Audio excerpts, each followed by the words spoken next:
Welcome back to the Ultimate Dallas Sports Show. Time now for the top 5, and today we're looking at the top 5 draft picks in Cowboys franchise history. Again, it's the NFL draft. We're all in the mood for it. So 2 things before we start, because if you want a list of like the number one overall picks, number 1 draft picks that the Cowboys have had in NFL drafts, that list is available. That's not really what this list is about.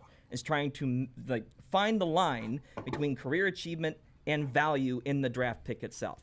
So, okay. All right. Conditions understood. Yeah, first round picks will be there. So this is your way of saying that Troy Aikman's probably not on the list, even though he panned out really well, but he was taking it 1-1. So we'll see. We'll see. Like that's the fun of the list. All right. All So right. here we go. Let's kick things off. Number 5, Larry Allen.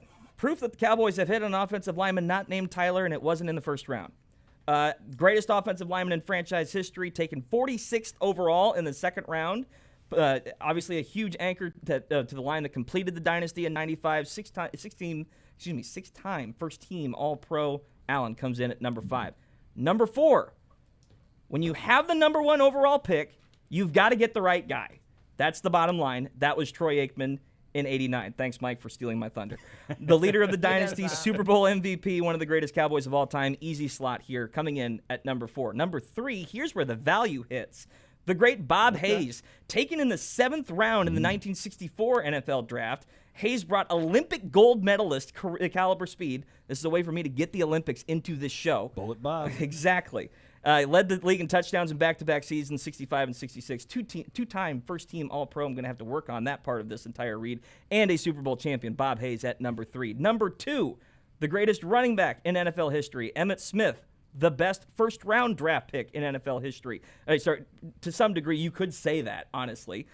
So many things to say here, and a lot of them wouldn't do it justice, but the anchor of the dynasty, greatest running back of all-time leading rusher, but the only thing more valuable than a running back is a quarterback. And at number 1, Roger Staubach, taken in the 10th round, 129th overall, back when the draft actually went 20 rounds, because there were a much smaller number of teams. But if we're talking value, face of the franchise, still on the Mount Rushmore of players that have played for one of the greatest franchises in NFL history, Roger Staubach is number 1. Thoughts, comments, concerns? I'll open with Joe, since he probably knows the most about a lot of these guys. So, first of all, today is the 37th anniversary of Troy Aikman's draft day. I am glad you included him on the list. I just think about all the times there have been quarterback busts in the NFL. So good on you for making sure he was in the list somewhere. Because when you're at the forefront of producing 3 championships, I do think that earned your way on the list, even though you're the 1-1. So good on you for including that. The Larry Allen choice, I think it was just such a great value, not only because of his draft position, Andrew, but they got him out of Sonoma State, man. It was that early ability of the Cowboys to look in places where other people were not looking. They just weren't looking, and they found him. He's one. But your Bullet Bob pull, amazing. Bullet Bob does not get enough credit for what he did and how he changed the game. The guy, was the reason that zone defenses were created, because man just didn't work.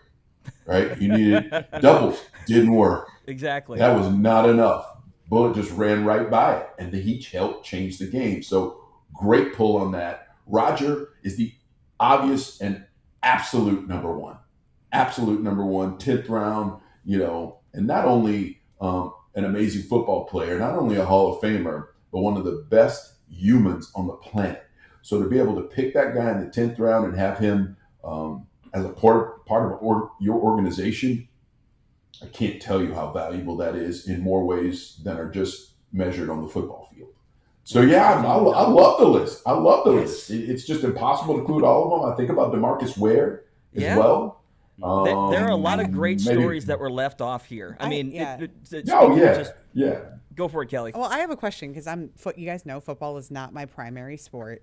Green jersey. 10th round for Staubach? Like, that's just knowing what was going to come. That just seems inconceivable. And he was in a quarterback battle for the first half of his career, which is also great. But think about that. Navy service is part of it too. There you go. Yeah. If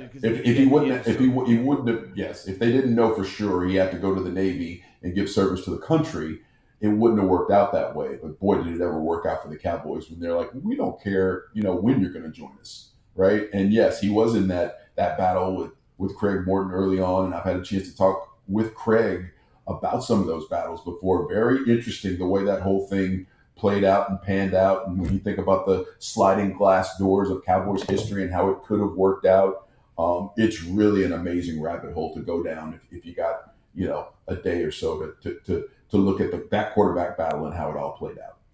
And Roger Staubach and his family are big Channel 8 viewers, so there's a non-zero chance that he's watching right now on the Ultimate Dallas Sports Show. Shout out to Roger. He absolutely found your video yesterday, making sure he could download WFA Plus. Yes. So did the rest of the world. Leon Lett, another one that made it. I know a lot of Cowboys fans kind of poo-poo Lett because of the gaffes, but he did have a good career. 2-time Pro Bowler, was part of those 3 championship teams. He was a 7th-round pick out of Emporia State. I don't think he's number 1 on the list, but he's somebody that could have slid in there somewhere 5, 6, 7 range. So, but I mean, Jason Witten in the 3rd round is another prime example of great value. The current quarterback on the roster. I was going to say, are we going to talk about Dak, or are we just because he hasn't won anything, just going to pretend like? I mean, that is keeping him off of it, but he's a great story right now. I just want to make one more point before I shut up about football, because this is not my purview. It's interesting that at that time the Cowboys were willing to wait for Staubach so he could go to the Navy, and then Jerry Jones yesterday said no red shirts. Different times. When you put it in layman's terms. Well, that no red shirts thing has been well earned, though, because for a while Jerry majored in 2nd-round red shirts, and some of them worked out and some of them didn't. And I think he understands that there's a chance, Kelly, for them to do something quickly. And I do think he's trying to turn that defense around as quick as he can. So I'm actually on board with the no red shirts. I'll move on. I'm just saying. It's a different realm. It's a different realm these days. Again, otherwise, if Jerry was playing the boys these days, it'd be the late Jerry Jones. So, okay, President. That line from Clinton killed yesterday.